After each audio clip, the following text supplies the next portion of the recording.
नमस्कार, मैं दौलत शर्मा और आप देख रहे हैं UIP न्यूज़।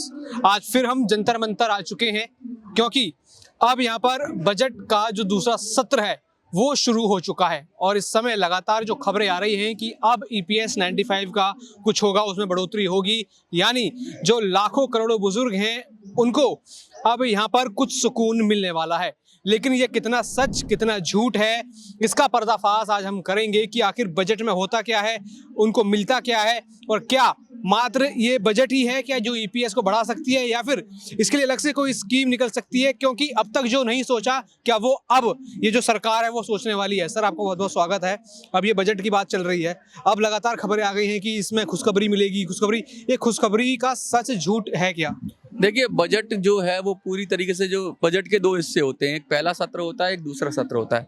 पहले सत्र में जो बजट था उसमें कोई खबर आई नहीं थी। एक खबर थी कि EPS को फंड एलोकेट हुआ था EPS 95 स्कीम के लिए, जो हर साल होता है। लगभग 11,000 करोड़ के करीब वो पैसा हो गया है।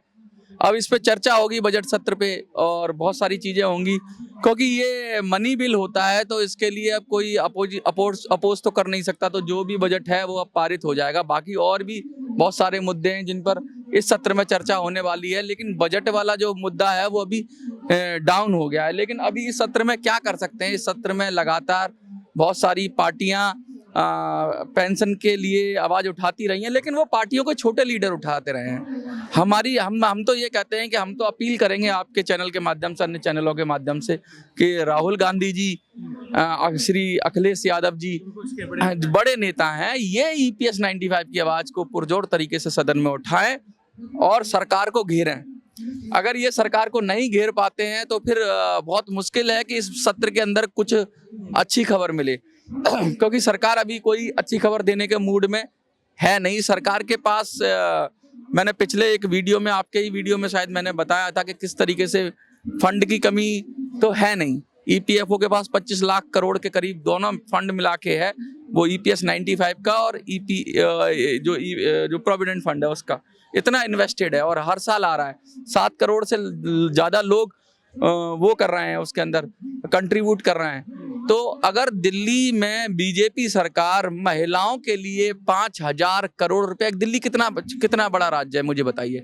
दिल्ली में 1 करोड़ की आबादी मान लो, और 1 करोड़ की आबादी में भी 50 लाख के करीब महिलाएं हैं, और उनके लिए एक छोटे से राज्य, जो दिल्ली का सबसे छोटा सा राज्य भी पूरा नहीं है, वहाँ 5,000 करोड़ रुपया आप दे रहे हो। 28 राज्य हैं, पूरे 28 तो राज्य हैं और केंद्र शासित प्रदेश है।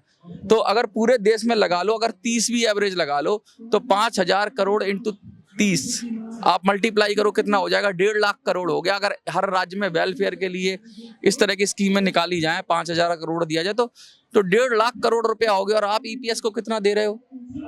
10,000 11,000 करोड़ रुपया।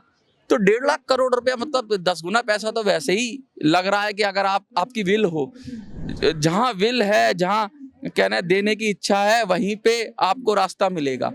जब तक आपके अंदर से बुजुर्गों के लिए कुछ करने की इच्छा नहीं होगी, there is a will there is a way, मतलब जहाँ रास्ता वहीं मिलेगा जहाँ पे आपको आप देने की इच्छा रखोगे। लेकिन अभी सरकार देने की इच्छा में मुझे तो नहीं लग रहा है। तो जब देने की इच्छा में नहीं है तो फिर क्या करेंगे? फिर तो बुजुर्गों को लेना पड़ेगा, इकट्ठा होना पड़ेगा, आंदोलन करना पड़ेगा। और बजट सत्र में मैं कहता हूँ जो संगठन वाले हैं ना, ये सरकार के पास बहुत जाते हैं। संगठन, बड़े बड़े संगठन वाले, इनको मैं एक सजेशन देना चाहूँगा, जो बड़ा संगठन चलाते हैं, ये सरकार के पास गोद में बहुत बैठ लिए, सरकार की गोद में बैठ के देख लिया इन्होंने, श्रम मंत्री की गोद में बैठ के देख लिया, आपके प्रधानमंत्री की गोद में बैठ के देख लिया, सबकी गोद में बैठ के। गोद में बैठने का मतलब ये है कि उनके पास जाकर, उनको मिलकर, उनके साथ फोटो खिंचवा कर देख लिया। अब मैं कह रहा हूँ विपक्ष के पास भी चले जाओ, राहुल गांधी के पास चले जाओ डेलीगेशन लेके। अरे तुम नेता हो तो जाओ ना विपक्ष के पास, फिर तो तुम्हें पता चलेगा कि तुम निष्पक्ष नेता हो, तुम सरकार के आदमी नहीं हो। तुम विपक्ष के पास जाओ, बड़े बड़े नेताओं से मिलो। तुमसे तो जब प्रधानमंत्री तुरंत मिल लेता है तो राहुल गांधी भी तुरंत मिल लेगा। तुम तो बड़े नेता हो, तो तुम्हें विपक्ष के पास भी जाना चाहिए और विपक्ष के छोटे मोटे नेताओं की इससे आवाज नहीं उठानी चाहिए, किसी बड़े नेता के माध्यम से ये आवाज उठानी चाहिए। और वो बड़े नेता वो है जो पार्टी के लीडर हो। अरविंद केजरीवाल, उसको पकड़ो। अभी तो वो वैसे ही गिरा हुआ, क्या पता उसकी भी वो भी बहुत वायरल है, तो उसकी आवाज। EPS के लोग जब तक बड़े बड़े नेताओं को नहीं पकड़ेंगे, अब ये कहेंगे मनोज तू क्यों नहीं करता ऐसा, तो भैया मैं तो कहता हूँ मुझे तो इनसे उम्मीद है नहीं, ना तो मुझे नरेंद्र मोदी से उम्मीद है, ना मुझे राहुल गांधी से उम्मीद है। मुझे तो ना राहुल गांधी से उम्मीद है, ना मुझे आपके अरविंद केजरीवाल से उम्मीद है। लेकिन जो लोग ट्राई करना चाहते हैं उनको कम से कम अब विपक्ष को ट्राई करना चाहिए। अपना तो एक ही रास्ता है, मैंने तो सबको कह दिया है कि अपना रास्ता हम खुद बनाएंगे, अपनी राजनीतिक विकल्प देंगे। अपन तो उस रास्ते पे निकल चुके हैं भाई, और हम तो सीधा जा रहे हैं। हमने ऐप बना दी, ऐप बनाने के बाद आप लोगों का बहुत अच्छा वाव वेलकम आया। आपको ये जानकर खुशी होगी कि 2-3 दिन के अंदर ऐप प्ले स्टोर पर भी आ जाएगी। लगभग शायद परसों 14 दिन पूरे हो जाएंगे तो प्ले स्टोर पर ऐप दिखने लगेगी, आप वहाँ से भी डाउनलोड कर सकते हो। कुछ लोग कहते हैं कि हार्मफुल का मैसेज आता है। चक्कर क्या है कि जब तक प्ले स्टोर पर ऐप नहीं होगी तब तक अगर कोई गूगल पे डाउनलोड करेगा तो उसमें दिस एप्लीकेशन इज हार्मफुल दिखा रहा है। बहुत सारे लोगों ने डाउनलोड कर लिया है, रजिस्टर्ड कर लिया है, लेकिन उनके साथ दिक्कत ये हो रही है कि उन्होंने ऐप के अंदर जाकर अपनी डिटेल पूरी नहीं भरी है। तो माई प्रोफाइल में जाइए, मैं फिर से रिक्वेस्ट करता हूँ आपसे, बहुत सारे लोगों ने डाउनलोड किया है, माई प्रोफाइल में जाइए, अपनी लोकसभा और विधानसभा जरूर भरिए, क्योंकि जिससे हमें पता चल जाए कि आप कहाँ से हो। जब आप रजिस्टर्ड करते हो तो आप थोड़ी सी इन्फॉर्मेशन देते हो, लेकिन जब आप अंदर जाओगे तो वहाँ पे एक ऑप्शन है माई प्रोफाइल, उसके अंदर आप अपनी लोकसभा, विधानसभा और जो डिटेल है, रिक्वायर्ड डिटेल, वो जरूर भर दीजिए, जिससे उम्र, जिससे हमें अपडेट हो जाए कि कौन है, यंग लोग हैं, बुजुर्ग लोग हैं, कौन लोग हैं। और दूसरा ये कि मैं चाहता हूं कि इतने सारे लोग रजिस्टर्ड कर रहे हैं, बहुत लगभग 100 के करीब लोग ऐसे हैं जिन्होंने अब ऐप में रजिस्टर्ड कर लिया। ज़्यादा नहीं किया, लेकिन 100 लोगों ने अभी डाउनलोड कर लिया है। तो लेकिन बहुत कम है ये। तो आपको क्या लगता है, 100 लोग, अगर 100 लोग ये जिन्होंने डाउनलोड किए ये लोग लग जाएं और उसमें ऐड न्यू मेंबर बनाने का वो है, तो जब तक ज़्यादा से ज़्यादा लोगों के पास हम नहीं पहुंच पाएंगे तब तक कैसे काम चलेगा। तो मैं ये उम्मीद करता हूं कि ये आने वाले 2-3 दिनों के अंदर ये आंकड़ा, जब तक प्ले स्टोर पर ऐप आए, 1000 पार हो जाना चाहिए। ये छोटा सा मैं इनको काम दे रहा हूँ, जितने लोग हैं जिन्होंने ऐप पे, कि वो नए मेंबर जानते ही होंगे, वो अपने संगठन में जुड़े होंगे, कहीं जानते हैं नए मेंबर, तो जो लोग ऐप नहीं चला सकते उनका रजिस्ट्रेशन कर दें ऐप के माध्यम से, तो हमारी संख्या बढ़ जाए। हम कम से कम 1-2 हज़ार, 4 हज़ार, 5 हज़ार, और ज़्यादा नहीं, अगर 10,000 लोग भी अगर हमारे ऐप पर आ गए तो फिर मैं एक बड़ा आपकी खुशखबरी दूंगा, बड़ा ऐलान करूंगा। लेकिन उससे पहले मैं तो यही कर रहा हूँ कि कम से कम मैं भी तो देखूँ कि कितने लोग सच में सक्रिय हो पा रहे हैं, ऐप पर आ जाएं या कहीं पर आ जाएं, जिससे मुझे भी कॉन्फिडेंस आना चाहिए। मैं अपना अगला कदम कब उठाऊंगा, मैं अगला कदम तब उठाऊंगा जब आप लोग मेरे को वहां से यस करोगे, आप लोग मेरे को सहयोग करोगे, आप लोग ऐप पर आओगे, आप लोग वहां पर नए लोगों को जोड़ोगे। ज़्यादा लोग हो जाएंगे तो मुझे भी कॉन्फिडेंस आएगा। 100 लोगों को लेकर मैं लड़ाई नहीं लड़ सकता, 100 लोग आ गए हैं, 100 लोगों को लेकर लड़ाई नहीं लड़ सकता। तो मुझे चाहिए कि आप कितने ज़्यादा से ज़्यादा आते हो। अगर 1000 आ जाते हो 3-4 दिन के अंदर, तो फिर मैं आगे की प्रक्रिया, जो पार्टी की बात हमारी है, उस पर हम विचार क्या कर ही देंगे। सब कुछ तैयार बैठा है, मैं तो सब तैयार हूँ। देर पेंशनर की तरफ से, मेरी तरफ से कोई देर नहीं है। मैं तो झंडा गाड़ के तैयार बैठा हूँ। मैंने जो अपना कमिटमेंट किया वो दे दिया। अब आपका कमिटमेंट है कि आप लोग कितनी जल्दी जुड़ते हो मेरे। तो तैयार हैं, लेकिन जो इस बार जो बजट होगा, दूसरा सत्र है, वो तैयार है कि कुछ सुकून देगा वो जो पेंशनर्स को?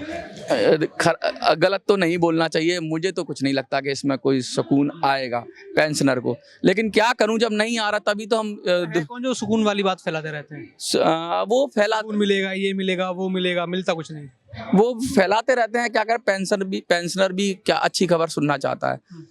कहते हैं ना, जब एक अच्छी होनी चाहिए कि सच्ची होनी चाहिए?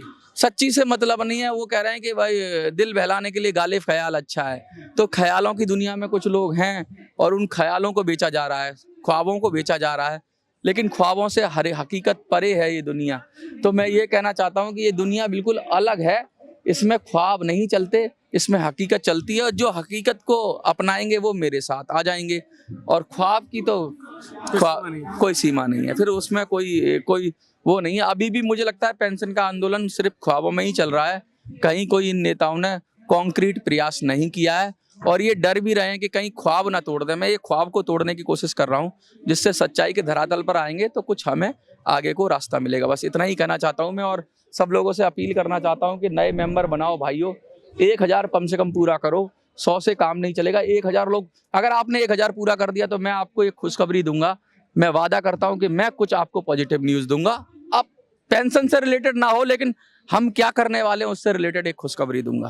तो मैं दूंगा खुशखबरी, और ये नकली वाली खुशखबरी नहीं, कम से कम कॉन्क्रीट खुशखबरी, ख्वाब वाली खुशखबरी नहीं, असली काम करने वाली खुशखबरी। मतलब बात होगी, अच्छी भी होगी, लेकिन बात ये सच्ची भी होगी जो यहाँ पर होने वाली, जो कि मनोज जी ने कहा है कि बड़ी घोषणा को करने वाले, तो देखेंगे घोषणा क्या होगी। ये अच्छा, एक चीज और हाँ। मैं कहना चाहूँ, आप कमेंट में सारे लोग, आपको अगर सचमुच खुशखबरी चाहिए तो ऐप तो आपको डाउनलोड करनी है, साथ में कमेंट में लिखना है मुझे चाहिए खुशखबरी।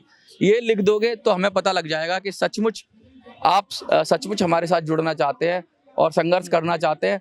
अन्य लोगों को भी मैं जोड़ रहा हूँ, अन्य ग्रुपों को भी जोड़ रहा हूँ। पेंशन के मुद्दे से ही हम राजनीतिक विकल्प नहीं बना सकते, हमें बहुत सारी शक्तियां चाहिए होंगी, उन पे भी मैं प्रयास कर रहा हूँ।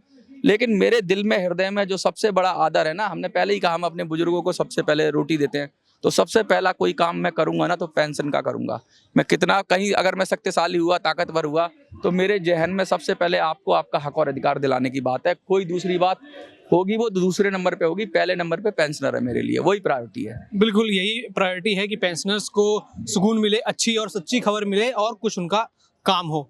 तो बाकी जो भी खुशखबरी होगी वो हम लेकर आप तक पहुंचेंगे, और आप भी कमेंट करें कि हाँ आपको भी खुशखबरी चाहिए।